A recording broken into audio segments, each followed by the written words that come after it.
फिर छिड़ा परशुराम जयंती पर संग्राम। सपा के पोस्टर में दिखा सोशल मीडिया पर उबाल। सपा ने लगाया आरोप, बहुत गुस्से में बताए जा रहे हैं अब योगी। भीम आर्मी देखकर दंग। आगरा विवाद में दिखा योगी के एक फोन का असर, सारे उत्पाती कांपने लगे अभी से थर-थर। 4 आरोपी हुए नीला झंडा फहराने के आरोप में गिरफ्तार। चंद्रशेखर क्यों परेशान? एक नहीं दोनों मामलों ने खींचा सबका ध्यान। चढ़ा हुआ यूपी का सियासी तापमान। आई अंदर की खबर निकल कर बाहर। वीडियो देखकर हो जाएंगे आप भी हैरान। जी हां, इस वक्त उत्तर प्रदेश में परशुराम जयंती को लेकर सियासत अपने चरम पर पहुंच गई, क्योंकि एक तरफ आगरा में भगवान परशुराम के अपमान के मामले में सरकार का सख्त एक्शन सामने आया, तो दूसरी तरफ लखनऊ में सपा कार्यालय के बाहर लगे पोस्टर ने नया राजनीतिक विवाद खड़ा कर दिया।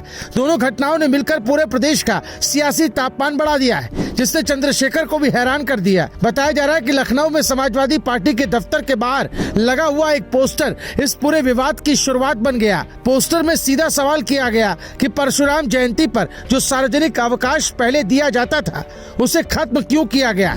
इस एक लाइन ने सियासी हलकों में हलचल मचा दी। सपा समर्थक इसे अपनी पुरानी सरकार की उपलब्धि बता रहे हैं, वहीं सत्ता पक्ष से राजनीति से प्रेरित मुद्दा बता रहा है। सोशल मीडिया पर भी इस पोस्टर को लेकर बहस तेज हो गई है और ब्राह्मण समाज के बीच ये मुद्दा तेजी से फैलता दिख रहा है। इस पोस्टर के सामने आने के बाद छुट्टी की मांग ने भी जोर पकड़ लिया है। कई सामाजिक संगठनों और ब्राह्मण समाज के लोगों का कहना है कि भगवान परशुराम की जयंती पर अवकाश होना चाहिए। राजनीतिक जानकार मानते हैं कि यह मुद्दा सिर्फ धार्मिक नहीं बल्कि सीधे तौर पर वोट बैंक से जुड़ा हुआ है। यूपी की राजनीति में ब्राह्मण समाज का बड़ा प्रभाव रहा है और ऐसे में इस मुद्दे का चुनावी असर भी देखने को मिल सकता है। एक और जहां ये सियासी संग्राम है, तो वहीं दूसरी ओर आगरा की घटना की चर्चा अब चारों ओर हो रही है, क्योंकि इस मामले पर योगी के एक फोन कॉल का ऐसा असर दिखा कि चंद्रशेखर को अपना हितैषी मानने वालों की भी हालत पस्त हो गई।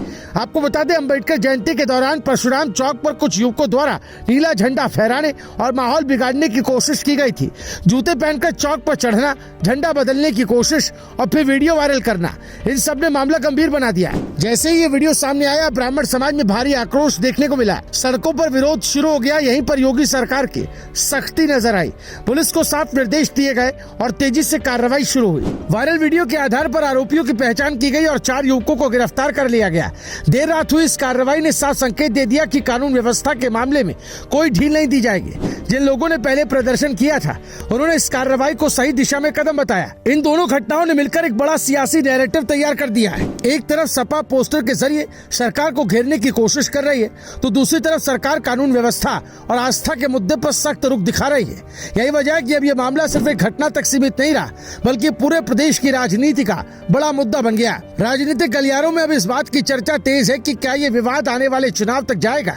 ब्राह्मण समाज की नाराजगी और समर्थन दोनों ही इस समय अहम फैक्टर बन सकते हैं। एक तरफ पोस्टर पॉलिटिक्स है तो दूसरी तरफ एक्शन पॉलिटिक्स, और दोनों के बीच यूपी की सियासत का नया अध्याय लिखा जा रहा है। फिलहाल परशुराम जयंती अब सिर्फ आस्था का विषय नहीं रही, बल्कि सियासी रणनीति का हिस्सा बन चुकी है। एक तरफ सवाल उठ रहे हैं तो दूसरी तरफ जवाब एक्शन के जरिए दिए जा रहे हैं। आने वाले दिनों में देखना अहम होगा कि टकराव किस दिशा में जाता है और इसका असर किसके पक्ष में जाता है। Bureau report, news live TV.